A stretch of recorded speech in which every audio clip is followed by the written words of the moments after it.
Hi, my friends. Today I want to present you a new story. Enjoy watching it. It was one of those evenings where the air felt heavy with expectation, the kind of night that made you hyper-aware of every inadequacy. I had just finished presenting the quarterly report to the board.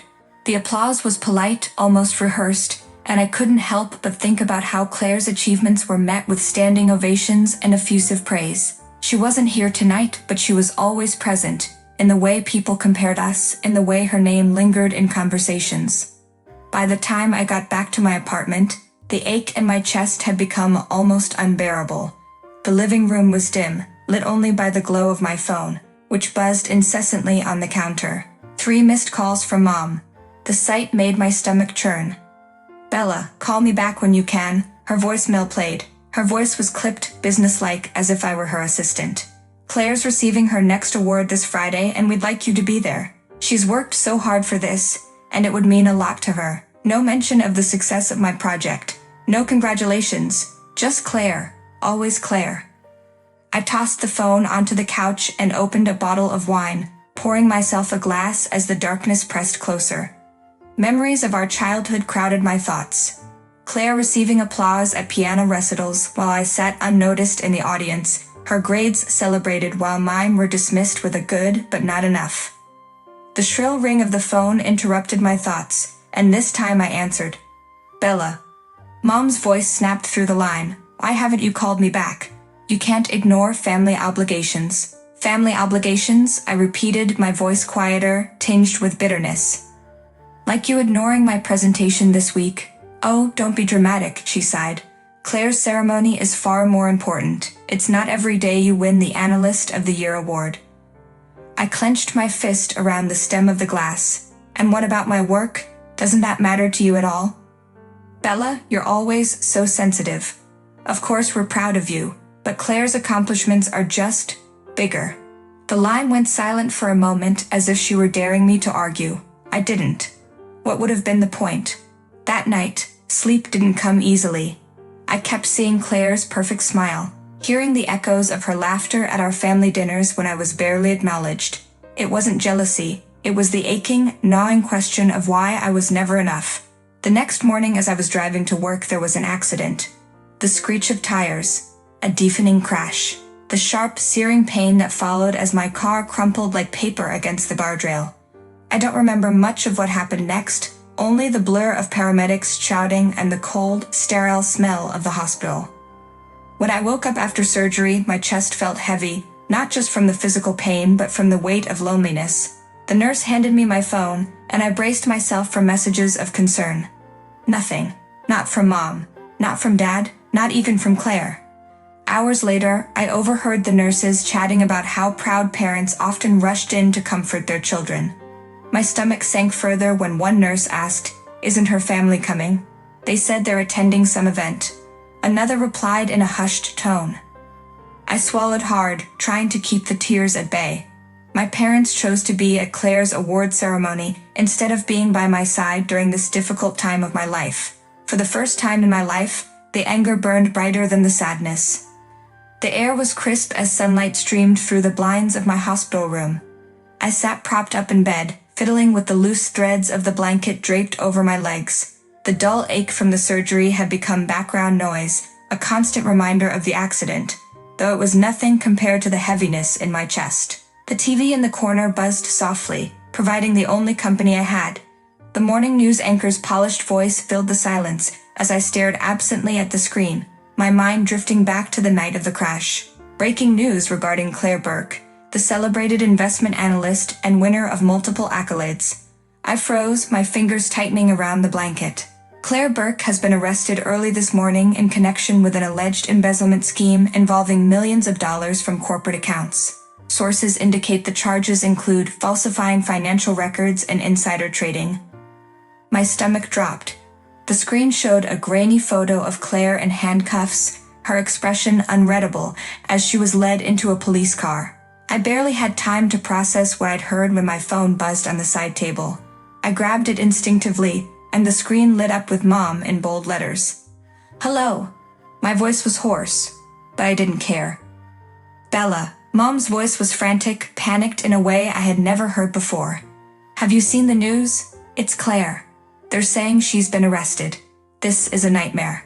I said evenly, though my heart was pounding. You have to help, she said quickly, her words tumbling over each other. We've spoken to a lawyer, but this is going to cost more than we expected. Claire's legal fees, it's a fortune. I blinked, stunned by the audacity of her words. And what does that have to do with me? Mom hesitated. Well, we were thinking, you have savings, Bella. You could contribute. Just until this is sorted out. Claire needs us now more than ever. A bitter laugh escaped me before I could stop it. You're asking me to drain my savings for the sister you've always put on a pedestal. The same sister whose award ceremony you attended while I was lying in a hospital bed. Bella, don't make this about you, she snapped, her voice sharp and scolding. Claire has always supported this family. Supported? I interrupted, my voice rising. She's been taking everything you've thrown at her while I was left with crumbs. And now you want me to save her? You didn't even ask how I was doing after my accident. There was a long silence on the other end of the line. We didn't mean to hurt you, Mom finally said, her tone softer now, but the words rang hollow. But this is serious. If Claire goes to prison, it will ruin her life. And what about my life, Mom? I asked quietly. The line went dead as she hung up, leaving me staring at the phone, my emotions a tangle of anger and sadness. I turned back to the TV where the news anchor was outlining the allegations against Claire. For years I had lived in her shadow, convinced that she was untouchable. But now, as the headlines declared her fall from grace, I realized that this was the first time I had ever seen her vulnerable.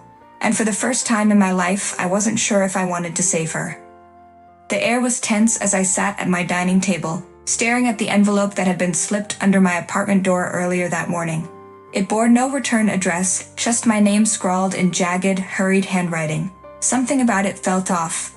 I'd never been one to pry into mysteries, but this begged to be opened. With trembling fingers, I slid a knife along the seal and pulled out a thin stack of papers. At first glance, they appeared to be financial statements. As I sifted through them, my breath hitched. The numbers were dizzying. Accounts linked to Claire's firm, withdrawals in the millions, each entry marked with her signature. But buried within the stack was something even more damning. Emails printed in black and white, detailing transactions orchestrated not just by Claire, but with direct knowledge from my parents. I leaned back, my head swimming. Could this be real? Were Mom and Dad involved in Claire's schemes all along? A knock at the door startled me, jolting me back to the present. My neighbor, Lena, poked her head in. Hey Bella, she said, her eyes darting to the papers scattered across the table. You okay? You look like you've seen a ghost. I gestured for her to come in, my voice barely above a whisper. Lena, I think I just found something huge. She closed the door behind her, glancing cautiously at the papers. What is all this? Evidence, I murmured, passing her one of the emails. Claire wasn't acting alone. My parents, they knew everything. They might have even helped her. Lena's eyes widened as she skimmed the document. This is bad, Bella, really bad. What are you going to do? I didn't have an answer. My head was a whirlwind of emotions. Betrayal, disbelief, anger. How could they? All those years of favoring Claire, of holding her up as the family's shining star, and this was what they were hiding. Before I could respond, my phone buzzed violently on the table. The screen lit up with Dad in bold letters. My stomach turned. Are you going to answer that? Lena asked. I shook my head. No, not yet. As the call went to voicemail, I picked up one of the emails again, reading it more carefully this time. It was from Claire to a high-ranking official in the company, discussing plans to divert funds from smaller clients. The language was cold, calculated, and at the bottom there was a note. Mom and Dad agree this is the best way forward. They'll keep quiet as long as we stick to the plan. My heart ached at the implication. Not only had they ignored me my whole life, but they had actively participated in something so vile. Lena broke the silence. Bella, you can't sit on this. You have to do something. I looked up at her, the weight of the decision pressing down on me. If I turn this over to the authorities, it'll destroy them. Claire, my parents, everything. And if you don't? Lena challenged. It'll destroy you, Bella. You've already spent your whole life in their shadow. Do you really want to carry their guilt too? Her words struck a nerve, and I knew she was right.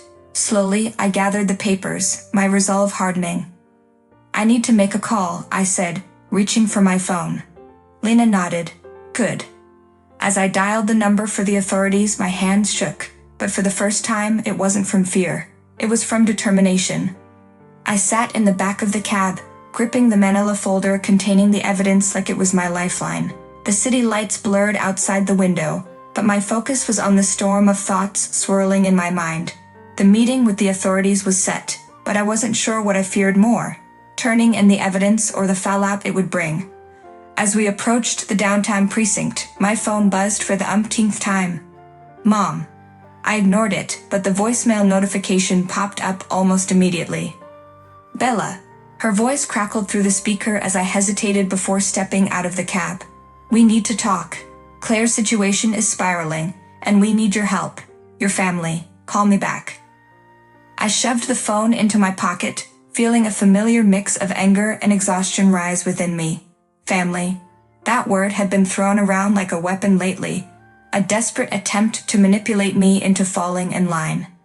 Inside the precinct, the fluorescent lights cast a harsh glare. Detective Harris, a no-nonsense man with sharp eyes and a calm demeanor, greeted me. Ms. Burke, he said, motioning for me to follow him to a small office. You've got something for us? I nodded, sliding the folder across the desk. It's all there. Financial records, emails, everything tying Claire and my parents to the embezzlement scheme. Harris flipped through the pages, his expression unreadable. This is solid, he said after a few moments. But I need to ask, are you prepared for what comes next?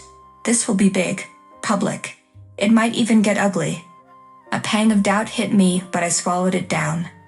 I've lived my whole life in their shadow, I said quietly. It's time for me to step out of it. As he nodded, my phone buzzed again. This time it was Dad. I silenced the call. But the weight of what I was doing settled heavily on my chest. Back at home, the confrontation I'd been dreading came sooner than expected. A pounding on my apartment door made me freeze mid-step. I knew who it was before I even opened it. Mom and Dad stormed in, their faces masks of anger and desperation. Bella, Mom hissed. What are you doing? We've been trying to reach you all day. You turned Claire in, didn't you? Dad's voice was sharp, accusatory. I stood my ground. I did. And I gave them everything. Mom's face twisted with disbelief. How could you betray your own family? Do you know what you've done? I've done what's right, I shot back. For once in my life, I'm not cleaning up Claire's mess or yours. Dad stepped closer, his voice low and threatening. You'll regret this, Bella. You don't know what you're up against. Maybe not, I said, meeting his gaze with newfound courage. But I'm done living in fear of you. You can't manipulate me anymore. Their silence was deafening as they stared at me, a mix of shock and fury in their eyes. For the first time, I felt the chains they'd wrapped around me begin to break. Get out, I said firmly, pointing to the door. And don't come back. Mom opened her mouth to protest, but Dad grabbed her arm, dragging her out without another word.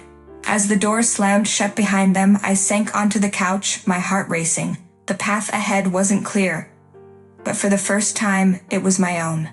The morning sunlight filtered through the curtains, warming my face as I sat on the edge of my bed, staring at the packed suitcase by the door.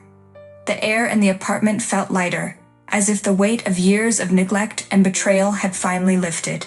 Yet the message from the federal investigator lingered in my mind like an itch I couldn't scratch. We've uncovered more. Meet me this morning at the coffee shop. It's urgent. I arrived at the cafe 5 minutes early, scanning the room with a growing unease. Jonathan Hayes, the federal investigator who had exposed Claire's crimes, sat at a corner table, his expression unreadable.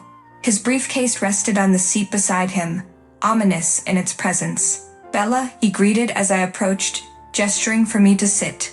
Jonathan, I replied, forcing calm into my voice. What's this about? His eyes met mine, sharp and steady. There's something you need to see. He opened the briefcase and pulled out a stack of documents. Your parents were deeper into the scheme than we initially thought. They funneled millions into offshore accounts under your name.